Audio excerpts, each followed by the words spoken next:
This NFC North Division preview edition of the Sports Gambling Podcast is presented by WynnBet. Bet $100 at WynnBet and get a $100 free bet. Head over to sportsgamblingpodcast.com/WynnBet. That's sportsgamblingpodcast.com/WYNNBET to claim your free bet today. We're also brought to you by SGPN Fantasy. Dominate your draft with the free SGPN draft kit. Just go to sportsgamblingpodcast.com/draft kit. And the free roll football contest is back and better than ever. $5,000 up for grabs in our NFL contest and $1,500 in our brand new college football contest. Sign up exclusively in our Discord. That's sportsgamblingpodcast.com/discord. That's sportsgamblingpodcast.com/discord.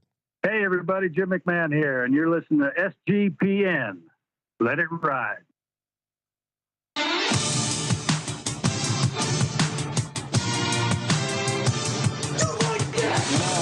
Cox.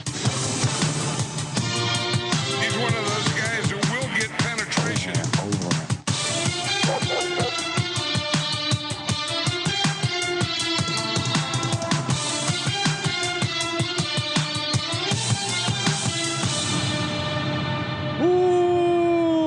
Welcome everyone to the Sports Gambling Podcast. I'm Sean, stacking the money green with my partner in picks, Ryan. Real money, Kramer. What's happening, Kramer? Dog. Oh, the Norths, but two of my favorite divisions, Sean. Really, if I had, the Souths are always our least favorite. Okay. The Norths are always more fun than I imagine. The Wests are like the sexy divisions, and then the East, everyone knows just the teams. I'm all about. I'm working class, Ryan. You know me. Blue I'm all about the teams, East. the Cowboys. Lunch pails. The Dolphins, all these blue collar teams of the East divisions. Yes, we are doing our NFC North Division preview. Had to think about it for a second. Content tornado. Yes, we are a content tornado, unloading ourselves on the 2022 NFL season. Catch up with all 32 NFL team previews. Just go to sportsgamblingpodcast.com/NFL team preview, or just NFL previews. And of course, enter the free roll football contest, giving away $5,000 in our NFL contest, $1,500 up for grabs in the college contest, plus the 2-night stay over at the Wynn Las Vegas. sportsgamblingpodcast.com/discord. Get in there, get involved. Ho, ho, ho, ho. Listen to that noise. Listen to those trumpets player. See that video of Bill Belichick, how excited he was when he saw Chris Berman. That's how excited I get when I get to do a WynnBet read, because WynnBet is the presenting sponsor of the Sports Gambling Podcast, the presenting sponsor of the Sports Gambling Podcast Network, sportsgamblingpodcast.com, the SGPN app, newly launched, about to debut, SGPN TV, and of course, hey, do us a solid, right? Head over to sportsgamblingpodcast.com/WynnBet, sportsgamblingpodcast.com/WYNNBET. A lot of fun bets over there. All the win totals, player props, futures pulling from WynnBet, and the first quarterback with 5 touchdown props bets. That is alive and well. MLB reduced juice. It's just the best place to get down. College football, NFL. Let's go. Offer subject to change. Terms and conditions at WynnBet.com. Let's see 21 or older. President state where play through windows available. Here are something you know has a gambling problem. Call 1-800-522-4700. Also brought to you by Odds Trader. That's right, the one-stop shop for getting the best odds promos from all the different books. And app provides you player stats, game stats, injury reports, projected game day weather, all in one convenient, nonstop, just one-stop shop. It's your one-stop shop for sports gambling. Oddstrader.com/Blue Wire. Get some live odds there. ODDStrader.com/Blue Wire, the number one site for all your game day bets. Kramer, let's do it.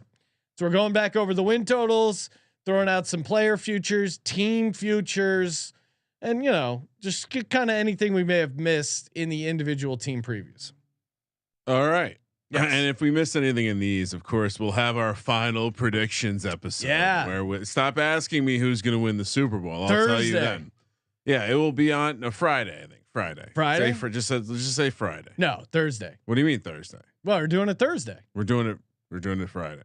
Thursday. Definitely on the schedule for Friday. Well, we got to move it to Thursday, Okay. Ryan. So this is it would help to listen. We'll start at the top and we'll go down towards the bottom. Packers. They were the 11.5 is the win total. Again, I'm not sure what everyone else is looking at, but they just seem to win 13 games every year. Yeah. We ended up both on the over. You somehow at 12-5, me 14-3. I mean, look no further. I think again, I when I was scraping odds, I thought I had this one written down from the team preview, but couldn't find them to be the 1 seed. They feel very much like the Ravens, like a strong lock to perform well in the regular season, but I don't know if I want to bet on them to do damage in the postseason. We saw them one and done last year. Division price is just egregious. We can agree -180, -190, whatever you're seeing out there. It's less than -200. This is a mortal lock. There's no one in this division that's going to contend. Yeah. I mean, period. Yeah, it's tough to make a case. Even I am higher than market on the Bears, but I mean Green Bay at -180, whatever you can get around -200, like you got to take it. I mean they still have Aaron Rodgers in his prime. They still have a pretty good roster around him. I mean, really, all they've lost is Devontae Adams. They'll be able to field an offense. I think if the win total really, look at those games where Robert Tunyon's out. They were still able to, or sorry, not Robert Tunyon, who I do like in fantasy. I was trying to find some player props there on Robert Tunyon. Couldn't really find any. The only one I found was him for MVP. Heard in the SGPN offices earlier. Can you find anything on Robert Tunyon? All I can find is MVP. I mean, he is the guy is a beast. He's going to catch a bunch of touchdowns. Will randomly be fun in DFS, but yeah, I mean, Green Bay to win the division. It's tough for me to get anywhere else there. People are making a case for the Vikings, and we'll get to them in a little bit here, but. Man, I just don't think they'll have the defense. And Green Bay, like they have a legit home field. We walked through their schedule. It's just tough to get them. I was being super like kind of negative because I was going in thinking I was going to be on the over. I of course ended up 12-5. Aaron Rodgers. I mean, if you've seen his like little press tour about like, hey, I'm still here. Essentially, the media tried to dig me a grave. Got the MVP, which I didn't think there was any way possible he would get people to the media to sign off and give him his MVP. He got that. He's ready for one more. This guy has a lot of vitriol. He has a lot of. He is a petty. He's got man. A Steve Buscemi lipstick list on his wall. Yeah. He's got a wall. He's going to be on another vengeance tour. A wall. Well, because I think he wants to prove to people that I'm more than just a guy who throws Devontae Adams the ball. He is incredibly petty. He's also very much leaning into the Nicolas Cage thing. He's leaning into just being a weirdo, and I think I don't even know. I wouldn't call it fuck you mode. He's reached a level of enlightenment that maybe a quarterback doesn't typically reach. The dichotomy of Aaron Rodgers and Tom Brady, it's like the hippies and the fucking mutated Germans over here. Over 12 plus 200 for the Packers is like, obviously I'm playing the alt over here when it's not 13 because they win 13 every year. I'll add that to my list. I'm also playing over 5.5 or over 4.5 longest win streak at even money. There are multiple stretches on the schedule where they can rattle off 5 wins in a row. And again, if I'm having them go 14-3, unless I'm really unlucky with the location of those losses, this is going to come in fairly easily. I mean, honestly, they could. There's a very real scenario where they close out the season winning 5 straight. So love that one. And then I mean, that should tell you the fact that them to have a 5-game win streak is only plus 100. I mean, it's probably not even a great bet, but when you look at the schedule, there are multiple stretches where you're like, oh yeah, wow, they're definitely going to get that done.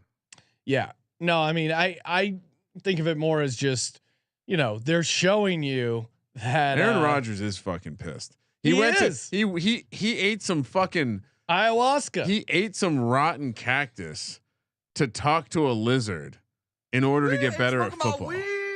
Think about this for a second. Tom Brady is not willing to go to another dimension. Why did he engage with a lizard? Why is he going on, Joe Rogan podcast? Pardon My Take podcast. Why is he going on this tour? He's getting receipts and he's putting it out there one more time. Hey, by the way, I'm Aaron Rodgers. Pleased to meet you. Yeah. Let's fucking go. Yeah. I mean, why the ultimate, this is the Tom Brady leaving Bill Belichick, right? Yeah. And Devontae Adams is gone in the same way that Aaron Rodgers. I'm not comparing him to Michael Jordan, but because Michael Jordan delivered in the playoffs, regular season Rodgers doesn't. Now, in the same way that Jordan would almost manufacture stuff to motivate him, and like pretend like this guy talked shit on him or whatever it was, he would manufacture motivation. Yeah. Aaron Rodgers is doing this. He has his notifications turned on. All these people that talk so much shit on him about the vaccine and whatever, he's on an FU tour. Very obviously. Matty Ice 23 wanting to know where's your Jordy jersey. Next right? ad break, I'll go get it. You can get it now. I mean, I don't want to leave you hanging. Well, I can vamp. Okay. While I'm vamping there, and I'll go over to my first player prop here for the Green Bay Packers, because I mean we're talking Aaron Rodgers, A-Rod as I like to call him, over 31.5 passing touchdowns. I mean, again, I think he's going to be in a little bit of FU mode, and we've seen it with LaFleur these past couple of years. 2020 he threw for 48, and then last year he threw for 37. So I don't see a world where he's not involved racking up a bunch of passing touchdowns. I think those easy 1 yard passing touchdowns that went to Devontae Adams are now going to go to Robert Tonyan. Even in a world where imagine in a world where they're not as good, maybe they get to that 17th game. These last two games he's been 13-3 because he hasn't played that final game. That he hasn't needed it. So I think there's him getting to 32 passing touchdowns to me seems like just a layup. I mean, Ryan, what am I missing? And you're back with the Jordy Nelson jersey. It looks great. What am I missing here? Still fits me. Aaron Rodgers over 31.5 passing touchdowns. I mean, the same thing that you're always worried about with an over, I guess. Yeah. This team could skew much more towards a team that's running the ball around the goal line. And I think even those running back touchdowns could come through the passing game. I think Robert Tonyan's going to get a lot of these short passing touchdowns that Devontae Adams once had. I mean, again, he had 37 last year. He's been doing quite well when it comes to the passing touchdowns. And when you look at him as a player playing for Matt LaFleur, yeah, he had, the 26 and then 48 and then 37. Yep. So you fiddle that in the middle, whatever you want to say. You can even see it. It's all about the touchdown percentage, right? He was low, then he was high, then he was somewhere in the middle. I think now he's really high, man. Once that ayahuasca and Percocet combines, and you want to talk about a guy who's willing to play through pain. Obviously taking some perks. His touchdown percentage career wide is 6.3. Okay. It was 4.6 in 2009 that led to 26 touchdowns. 9.1 led to 48 touchdowns, and 7 led to 37 touchdowns. So the math would indicate that he's probably, if he is just career average, he's going to get there. Yeah.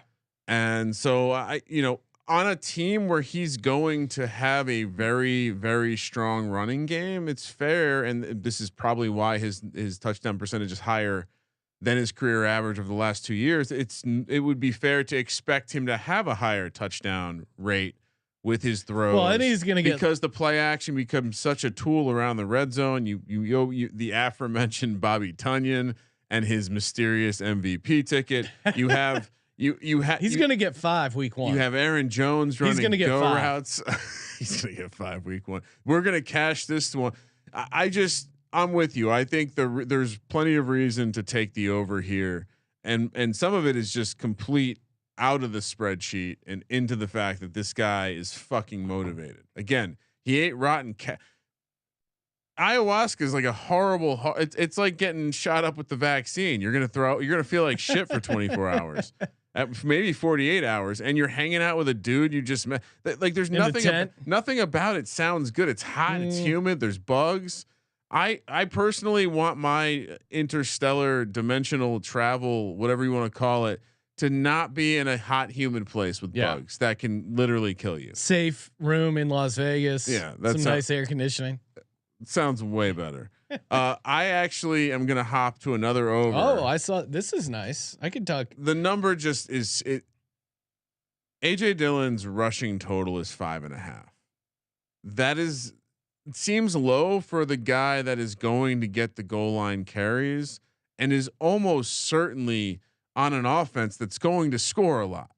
And so, how many carries do you think AJ Dillon gets inside the 10?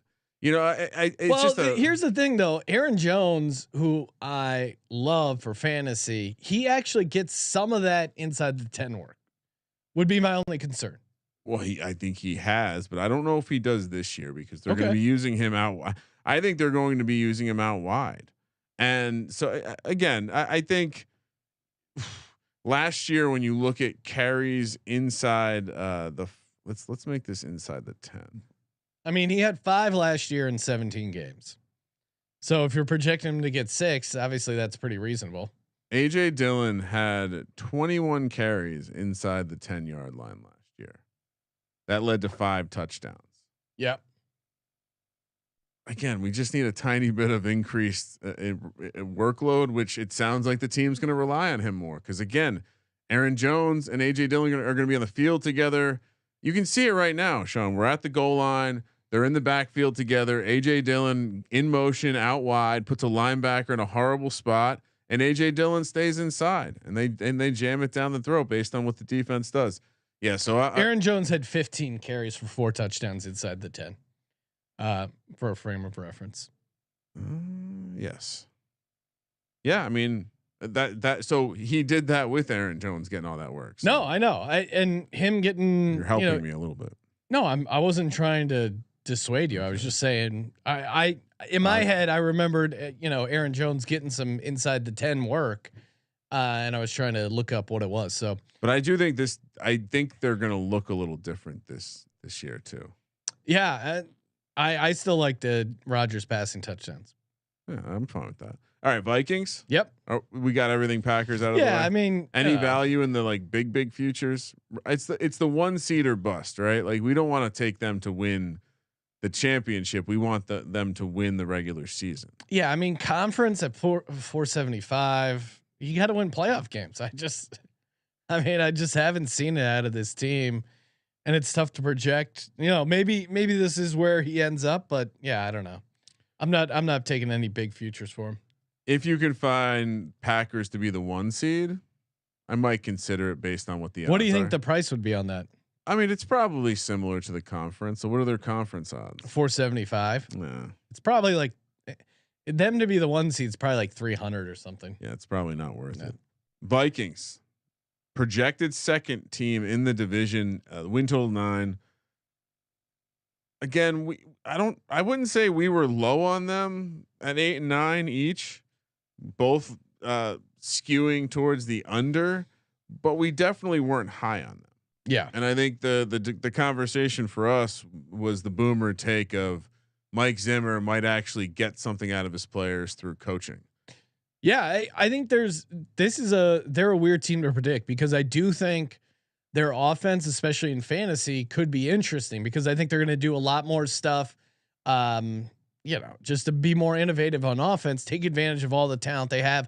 They play in a dome. However, that defense I could see falling off a cliff, and the idea that Zimmer was holding this defense together could fall apart. So I think the Vikings could be involved in a bunch of shootouts in the season, still not end up being a great team.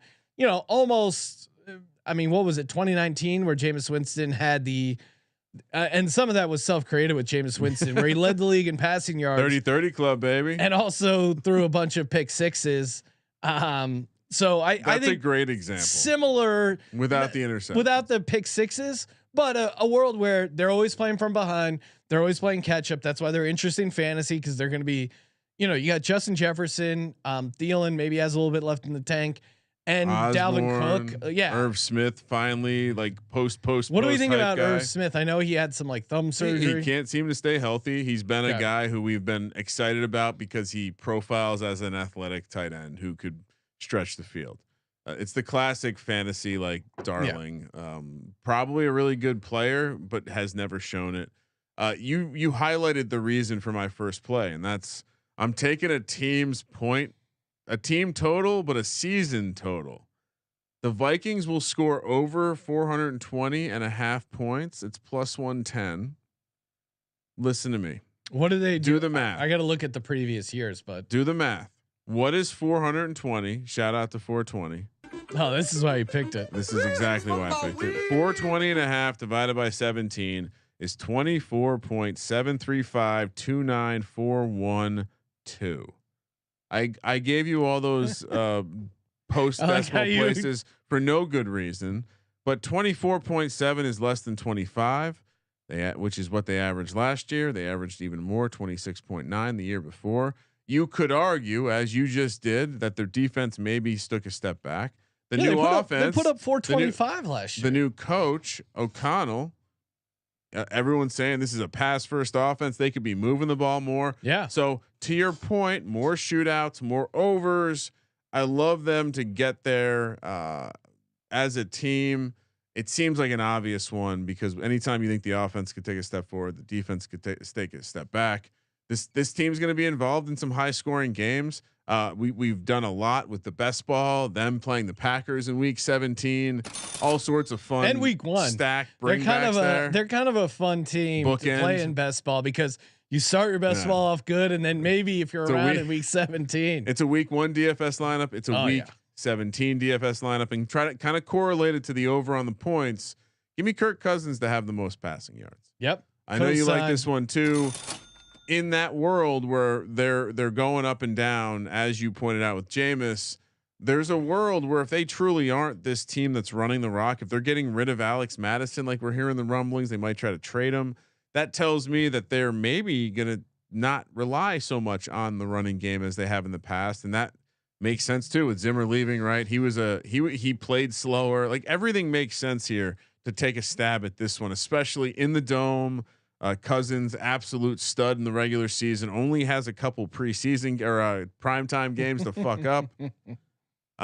So anything else you like that kind of lines up in that? And he picked up the latest variant of COVID in preseason, already, got that out of the way. So that's the total vet move on how to miss preseason now. Pick up COVID, grab a little COVID. Just do a little strain shopping. Picked up the latest strain. So now you mentioned the points, Ryan. I'm also going to give out for my team future for the Minnesota Vikings because again, I think their offense will be able to move the ball. I think they might be able to accumulate some stats. Wins may be not as easily. Ooh. I'm having the Minnesota Vikings third place plus 320. Love that bet because I mean maybe I'm wrong about the Lions and they get in there, or maybe I'm right about the Bears and they get in there. I think there's a world where they get exactly third place, and then either I've inspired the Bears and the Lions have bottomed out. So I like what you're doing there. It's the exact way you should play. One of these other teams is going to be decent, or at least could be decent. I am actually going to go. I'm going to play this division full on chalk because I think it's so clearly going to be Packers, Vikings, Lions, Bears. Okay. Give me the superfecta at 4-1. Now you might say, "Hey, that's stupid. Why? Like the odds probably aren't great." Sure, but I think the Bears to be last is like a minus 150 favorite. I think the Vikings to be second is like plus 120. The Lions to be third is plus 175. You're going chalk, but you're packaging your chalk together. I'm just pointing out that if you bet any one of these, it's the favorite. And so all four favorites, don't often come home. But in this case, this division seems obvious. I do think there's going to be a little excitement with the Lions, but I think at the end of the day, they're not in the same class as the Vikings. And I think the Bears, same thing can be said. They're just not. They don't have the ceiling of the Lions. So I'll play the superfecta. And I guess if there was a team. I know I'm totally under on them, but if I was a Vikings fan, this is a fun team to potentially bet. I think to be a 1 seed Because in a world where they are able to take down the mighty Packers, this is a team that, again, they could have an offense to play with anyone. And so, could they be the best team? Tom Brady, maybe not the same. Like the top of the top of the conference is kind of fucked. Is more wide open than I can't remember the NFC being this wide open in years. I still think it would be Green Bay. They play the AFC East and I just don't Colts. see Cousins getting past Rodgers. I understand the case that their offense would be better. Yeah, I'm on the and maybe maybe they get out to early leads and that helps the defense and that all gels. But I'm fading them. I like third place at plus 320. I do like the Cousins most passing yards because I think there's that world like we were saying. Cousins 18-1. Cousins most interceptions is 40-1 too. If you were interested in that nugget, I think is he a big interception guy though? Oh, volume. It could just be a pure their defense is bad. They're out. They're in shootouts. He's throwing for a couple. Through 13 in 2020, and there's going to be more passing this year. So could he get to 17 is the magic number when it comes to can you throw 17? If so, you are in contention. What is his most bad? My concern this year. What is his most interceptions? Oh, I don't have it. Okay. I'd have to pull it up, but what I would say is my concern this year is I think there's a couple guys without real leashes who are going to be capable of throwing a shitload of interceptions. Yeah. Trevor Lawrence. It's going to be wide open for Pick City. All right. Halfway done, Sean. Yes. With the North. Hey, before we get to the second half of the NFC North Division, shout out to Sleeper. That's right. You probably already have your fantasy team on Sleeper. I know we have our SGPN Dynasty League over on Sleeper, but now you can get paid with their new over under game. Love this thing. I actually got a Sleeper MLB pick going right now. Ooh. And they also have for college, brand new. They have it for college. They're going to have it for NFL. We'll be giving out some college picks later on in the week, but the NFL is great. It integrates right to the fantasy platform. So you're going to be looking at your fantasy matchup, and then you're also going to be getting down on some of these over unders. You can win 2x all the way up to 20x the money you put in. All you got to do is fire up the mobile phone, go to sleeper.com/SGP. Sleeper will automatically match your first deposit up to $100. Promo code SGP. Again, sleeper.com/SGP. You'll get a $100 match on your first deposit. Perfect way to play NFL player props, MLB player props, college football player props. If you don't have otherwise access. So terms and conditions apply. See Sleeper's terms of use for details. All right, Ryan. And of course, also brought to you by Run Your Pool. Again, you are the person in charge of the office pool. What do? You go to Run Your Pool. But first, sign up for our free NFL Survivor contest. We just did an episode with Moonoff and Derek Stevens. We walked through our path to win the NFL Survivor. All you got to do is go to play.runyourpool.com/SGPN. You have a chance to win or take all, essentially $500 and a $250 gift certificate to the SGPN store for the winner. That's play.runyourpool.com/SGPN. Again, I've been using Run Your Pool for years now. I think we ran some SGPN contests even back in the day on it before they were a sponsor. So that's always great when someone like Run Your Pool, you're already using it, and then they come on as a sponsor. Pick'em, Survivor, fantasy pools, fully customizable. And again, get into our Survivor contest. Play.runyourpool.com/SGPN. Sean. Yes. 292 entries. Wow. Okay. 139 have made their selections for week 1 already. So talk about the rest of you guys. Talk about some front of the class motherfuckers.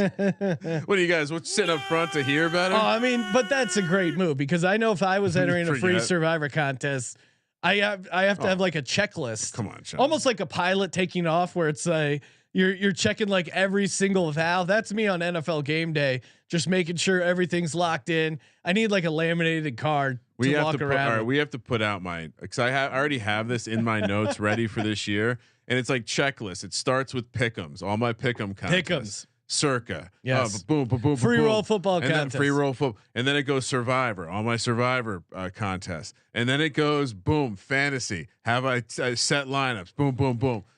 Have I entered the big boy? I have a master checklist for football Sunday, so it's a weekly thing, and then I hit the reset. Boom, brand new one for this week. All right. Somehow the Bears win total was the same as the Lions when we talked about it. This is wild because that, Sean, you were telling me it's gone down in some places, 6.5 still in some places, but the juice has moved.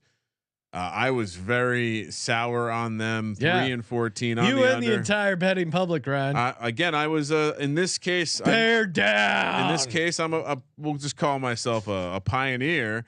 And the market followed. 3-14 for me, 8-9 for you. Can we round robin division winners? Because I want to do a Bears, Texans, Steelers round robin. Maybe all three hit, Ryan. Look out. I have decided I am gonna parlay Falcons, Giants, Texans on all the divisions, and that's gonna pay. I don't want to be a part of that. It will not be a show pet. That's $1 million. That's $1 million to 1. All right. Look, I'm obviously very low on this Bears team. Nothing has happened. The Bears were one of our first episodes. Nothing has happened since that episode that has led me to believe that anything positive is happening. Since we recorded, we only knew about Mr. Who's the pass rusher, Robert Quinn, who wanted out. And then we found out. Then he bought in. Then we found out Roquan Smith wanted out. Then he bought in. He bought in.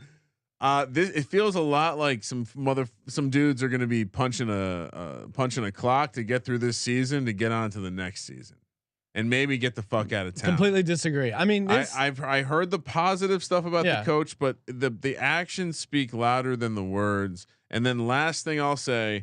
And while some people will grab a quick highlight from the preseason and tell you Justin Fields is making progress, I will say no, sir. This is a mess. Justin Fields is being set up for failure. It's unfortunate. I feel bad for the kid, Sean. He never had a path to success with this franchise. And for that, while you're listening, is just remember that the Giants could have had Justin Fields. They traded the pick. And this could be tainting Kramer's. It's not related to my take on the Bears at all. But for that reason, I am going to take Bears to have the fewest wins, which unfortunately, when we recorded our show, it was 10-1. It's now 7-1. I'm also going to take Bears. Again, when we recorded, it was 9-1. It's now 6-1. Lowest scoring team as well. This team is going to be a disaster. They have a bad offensive line. Nothing here is positive. I'm gonna take the alt under of 5.5 at +120. Oh, I'm so sad, Ryan, to see you just giving away hard-earned money. Would you say it's possible that they don't win a game this year? No, I like Bears over 7.5 wins at +250. What I see out of this franchise is 50-1. They don't win. This is the Bears. This is a true Bears team, but they have a quarterback. What? I understand the issues with the offensive line, but Eberflus is coming in. They're going to play good defense, and they're going to be in a lot of games. Velus Jones will surprise people, and Fields the Cole Kmet connection. Oh boy, my first prop bet, and I got a couple here. Cole Kmet over 3.5 touchdowns. I mean, we might hit that in week 4. Really, it's only 3.5. The connection that they have. Here's what I would also say. That's a good bet. Ryan, take away their names. You have 2 prospects. One prospect hasn't played competitive football in 3 years. Got it. Okay, I don't. Last time he played was at a FCS school. Yeah, basically high school. The other prospect, multiple year starter at Big Ten, Ohio State. Now, last year, one guy got to barely get in, and the other guy got to take his rookie lumps and played a decent chunk of the season. One guy is now 20-1 to win MVP. The other guy 75-1. You're giving me a chance to take Justin Fields at 75-1. He is the second-year quarterback that's going to make a jump, not Trey Lance. Put your money on Justin Fields, not Trey Lance. Why is Trey Lance getting so much more steam than Justin Fields? I agree. Because of Kyle Shanahan. He should. That flat brimmed. The better, much better roster. Much better roster. Better roster. But I'm with you. But when you win MVP, you elevate people around you. Yeah, I'm with you. Did you watch that game? Watch that. I'm wearing a Packers jersey. Fuck Justin Fields. Pull up that tape. Fuck the Bears. Pull up that tape. Between, I know it's a preseason game, but a preseason game or not, you should be able to throw a ball 6 yards. Yeah. Now, pull up that tape between Trey Lance and Davis Mills, and tell me with a straight face, Trey Lance is the better quarterback by a mile. By a mile. What? And you look at the odds. Trey Lance should be like the next coming to goddamn Christ. And you got Davis Mills over here on the sideline. You got Justin Fields. Justin Fields is what people think Trey Lance is. Justin Fields is the real deal. Do you remember? He is a dog. Do you remember when Michael Vick came in the league? Yeah, that's what people talk about Trey Lance. Like I think you're right to say that Justin Fields should not be so far away from Trey Lance in the MVP market. But most of that is these fucking nerds betting on Trey Lance. Trey Lance should be 75-1, just like Justin Fields. Fields MVP 75-1. That's a good price. I don't have a problem with that price. I don't have a problem with you telling people to bet it at that price. I understand the logic behind it. I just personally think like this is a dumpster fire. Second year quarterbacks, and you're with the public, Ryan. Sometimes the public's with me. You're leading the public down the anti-Bears. I mean, week one. Maybe I'll be wrong. Maybe the 49ers will come in and just kick the shit out of the Chicago Bears, easily cover that 7-point road favorite. Or maybe I'm right. Week one is one of my. Maybe I'm right, and maybe the Bears get an early victory. Eberflus.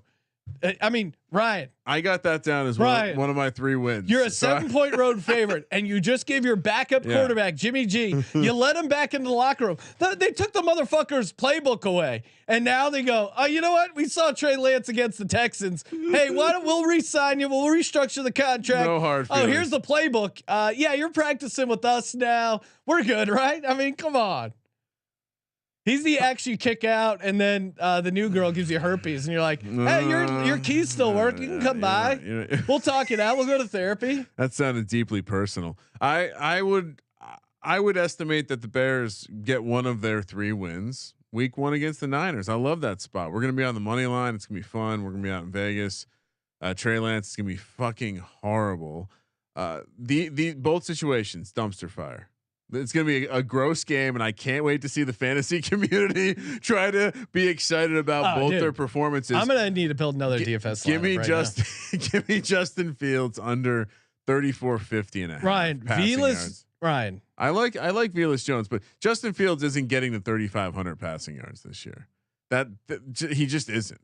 This offensive line's horrible. Ryan, when you lose the under on that, I'll give you some of my money from the MVP. Sell me. I'm a good guy. Sell me on him scoring over 3.5 rushing touchdowns. You want to talk about an over I like? Okay. You want to talk about rushing yards? Okay. It's not passing yards. This dude, I'll say this. I think Trey Lance has a better chance of being a great passer over Justin Fields. Ryan, remember when neither one will be a good pass. When I accurately predicted Tariq Cohen to be involved in the passing game, and it helped me win $200,000 week 1. Well, that next character is also from the Chicago Bears. His name is Velus Jones. Oh, no. Watch out for Velus Jones week 1. No. He will be able to get you the stack is Komet and Velus Jones. Yes. What's the bring back? Haven't found one. What do you mean you haven't found one? For the 49ers? I'm not high on the 49ers. No, I don't know. I think probably Ayuk. I'll have to look at the pricing. Jennings?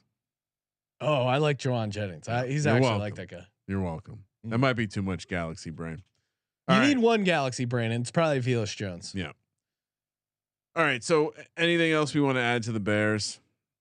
No, I just think we've seen this so many times where a coach comes in, takes a team that's bottomed out, makes them presentable. It's a little bit of fool's gold long term, but makes them presentable. And you hate the Falcons and you like the Bears. Yeah. Well, I mean, here's what the difference is. I think from what I've seen, again, small sample size, I think Eberflus is a better head coach than Arthur Smith, and I think Justin Fields is a much better quarterback than Marcus Mariota. And I think the Bears defense is noticeably better than the Atlanta Falcons. And I think the Bears have a home field advantage where I don't think the Falcons do. Falcons are winning more games this year. All right. That's the hot take. All right. Last team. It's not a hot take. Everyone's on that take. Are they? The win total is still lower.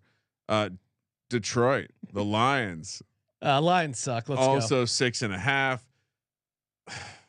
Again, we both went. Your bet's hilarious. We went 6 and we both went 6 and 11 on this Lions team, and I think with the number being 6.5 and the overwhelming majority of the quote unquote smart population of people who bet on social media and people who talk about betting, everyone is on the hashtag restore the roar. It only seems fitting that they're going to fall right where we have them, Sean, 6 and 11, right under by a half. I don't see the bull case that everyone else does. I don't see. I'm watching Hard Knocks. I don't see this team being some sort of transcendent. Like Jared Goff is going to lead them where? No, this defense. Everyone who likes the Lions keeps forgetting they have Jared Goff. Ryan, watch Hard Knocks. Now the final. You've been watching it, right? I'm up to date. Yeah. How many scenes are there of Dan Campbell talking to Jared Goff? It's clear to me that Jared Goff, based on his first experience where he got clowned a bunch because he came off like a complete doofus. Someone said, "Hey man, maybe he asked not to be on the show." I forgot about that. I don't want to be on the show, and so I'll give him that kind of credit. It does maybe seem he's like just laying low. I just can't buy a world where Jared Goff is the vet on a team. That's just not something I'm seeing, and so. I believe Jamal Williams as some sort of leadership role. I don't believe Jared backup running back. Yeah, I don't believe Jared Goff is one, and I don't think you're ever going to be a successful team, a successful offense, if your quarterback isn't your fucking leader. Now, a lot of guys have come out and said they're there to play with Goff. They're going to whatever. That's just lip service. To me, this is a case of an offense that's going to be fun. They're going to have some big games. They have some nice pieces. They're going to be able to move the ball on teams, but they're not going to get it done when it matters. And that's what Jared Goff's all about. He's going to put up some numbers. He's going to appear like a decent offense, but when it matters and the call is tough, it's the end of the game. Dan Campbell, this offensive staff, they're going to crack. We saw it in the preseason. They literally lost close games in the preseason, just like they do in the. And so I think when you're looking at a team that's supposed to become something different, Dan Campbell has nailed Jameson it repeatedly. Williams, who's not going to start till October. Dan Campbell has nailed it repeatedly on the show.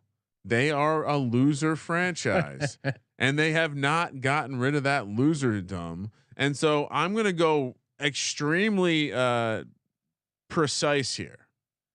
You predicted 6 and 11. I predicted 6 and 11. 6 wins is plus 600. I'm going with that. Fuck you. I'm obviously on the under here. I had under 5.5, but I like your 6 wins exactly more. It's fun. And that would be an improvement for the Lions. They would literally double their wins. And so everything kind of like they would be on because I think there is a path where they've started off well enough. Maybe they're even, maybe they're 6 and 6 or whatever the record is when they get to Thanksgiving and they get their shit pushed in by the Buffalo Bills and it completely derails the season and they lose to a bunch of shitty teams down the stretch. I don't know what it's going to be, but I don't see this team making the playoffs. I wouldn't bet this team to finish above 500. It's still Jared Goff, guys. And that's my favorite prop bet. Jared Goff under 23.5 passing touchdowns. Oh, nice. I mean, to me, it's like painfully obvious. When was the last time he threw over 23 or went over this, Ryan? What year? 2017. 2018. There you go. I mean, that's crazy. Even in 2019, with 16 games of Sean McVay and that offense and those Rams teams, he threw for 22. 15 games with the Rams in 2020, he threw for 20. Detroit, he threw for in 14 games. He threw for 19.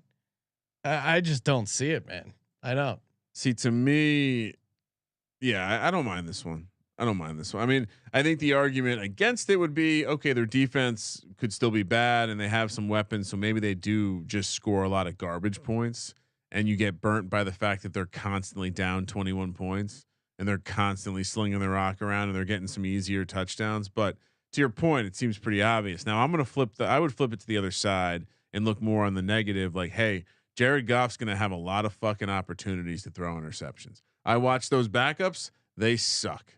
All right. When the most intriguing thing about your backup quarterback room is that one of them's married to an Olympic sprinter, you are the guy literally said on TV, if I was as fast as my wife, I'd be making a lot more money. Like, not an alpha. Jared Goff. No, Jared Goff. That's what's funny is Jared Goff's the alpha in the room, and that's concerning. Well, and you nailed it, Ryan. Dan Campbell is this like alpha macho football guy. Meanwhile, he's got a quarterback room full of betas. That's what I'm saying. Dude, you put Malik Willis on this team, we can talk. We can have a conversation about the Detroit Lions being a goddamn team. You could have got him in the second round. So third round too, actually. Most interceptions for Jared Goff. You don't take a what? I still don't understand it. Like, you don't take a shot at a quarterback. I mean, you know Jared Goff isn't the guy. He was 3-10-1 last year. They didn't, maybe they needed to see a couple extra games. How do you not even draft a quarterback? Like, I get it, you're the Lions, but they're knows? Tanking. Maybe you get lucky. Maybe they're tanking. Yeah, but like, even if you're tanking, don't you want to take a shot on like a 4th or 5th rounder? Like a Sam Howell or whatever. I mean, who knows? Maybe you'll strike gold with it. With McVay, Jared Goff's not the guy. With McVay, only missing one game in the regular season over 3 seasons from 2018 to 2020. Jared Goff threw 12, 16, and 13 interceptions. That's what Sean McVay and his like extremely easy to please, you're not going to fuck up offense. Jared Goff only had 8 interceptions last year. If this offense is really going to start opening it up and Jared Goff's going to be throwing the ball more, I love the opportunity here for him to have the most interceptions because no one is coming in behind Jared Goff. No one. None of these backups are going to come. I don't know. I don't know. Which one? Which one of these quarterbacks is better than even close enough to where you would put him in? I guess the issue is Dan Campbell really hates Jared Goff. Like, I mean, to me, all right, I'm just still rewatch it. No, it's 20-1. I like the logic. I just don't know. Right. If Dan Campbell could have played one of those guys last year, he would have, and he didn't. I mean, well, here's the problem. And again, I'm not here to like pick at a 20-1 bet that's anti Jared Goff. Seems like you are. No. Here's what I would say. And maybe we can figure out some value. Again, why I like Jared Goff under 23.5 passing touchdowns. You don't think he's playing the whole season? I don't think he's playing the whole season. They're actively trying to trade for Mason Rudolph, who I think Dan Campbell would put above Jared Goff very quickly. All right. They only have 2 quarterbacks on the roster, Ryan. They cut Boyle or Doyle. Boyle was the one with the sprinter wife. So no, that was David Blau, wasn't it? Oh, that was Blau. Yeah. Blau? They kept him and got rid of the other guy. I know they called him Blau on the Hard Knocks, but I thought we were calling him Blow. I thought he was Blow. Yeah. My whole world is flipped upside down. I don't know. Blau, whatever. He blows. David Blau blows. Yeah. Jared Goff under 23.5 passing touchdowns. Love it. And I do think they're going to sign another quarterback or trade for Mason Rudolph. Imagine from what it seems the like. savior is Mason Rudolph. And shout out to Katie who nailed the 49ers thing. I kept hearing that he was going to end up in Seattle, but the 49ers must have really got cold feet. And the deal they gave him wasn't a backup quarterback deal. It's just not. That'll be interesting. No, you can have full control over where you go next. Yeah, no, we want you to sounds be happy, like something Jimmy. You give to a backup quarterback. Oh, Jimmy, we want you to be happy. All right, Ryan. They should trade Jimmy G to the Packers for Jordan Love. Who says no? Hilarious. Who says no? I think the 49ers would. I mean, have you seen Jordan Love? I mean, have you seen Trey Lance? They like the mystery of a quarterback with a big arm who can't really throw the ball. All right, Ryan. Of these, of We the have win to give totals, out a lock. Yeah, we forgot to give out a lock for the. All right, we can recap the locks. What I'm trying to. So we did the AFC North. My lock was the Steelers over 7.5. Yeah, and mine's Ravens over. Okay. AFC South. Did we give one out? AFC South. Yes, I gave out the Saints as mine. You got no, a big that's argument. NFC. That's the NFC or NFC South. AFC South is obviously the Texans. AFC South or NFC South. We did give out. Mine was the Bucks under. Yeah. I was on Texans over for the AFC South. Yep. And so for the NFC North. I mean, my lock is the Green Bay division, but for my win total lock, I will give out Chicago Bears Under? over. Let's go. I can't go on that rant about them and not take them as the override. It's still 6.5, right? That's lock. Under. We're just gonna go opposite ways on this. Give me the under. Dueling locks. Yeah, I can't give out over 11.5, even though that's a stone cold lock. You're better off playing the over 12 plus 200. But yeah, I'll go against you, Sean. Okay. Give me the Bears. All right. Sorry to hear that. Just gave out a losing lock to the listeners. Yeah, One of us is going to be right about the Chicago Bears. Tune in to find out who. Wow. Hey, enter the free roll football contest. 5,000 for the NFL, 1,500 for college football. All the details, sportsgamblingpodcast.com/discord. Toss us a rating and review. We are doing double sessions, cranking out so many episodes for you. Screenshot your review on Apple Podcasts, Spotify, wherever you can leave a review. Submit it in the app. Takes 2 seconds. Got a chance to win a $50 gift card. Maybe more. Thank you maybe for like participating 30 in the Sports Gambling Podcast. All right. Ryan's trying to get less reviews. People might have negative feedback. Thank you for participating in the Sports Gambling Podcast. For the Sports Gambling Podcast, I'm Sean, stacking the money green. He's Ryan. Sean, we're done with the North. Shout out to Jordy Nelson. Kramer, let it ride.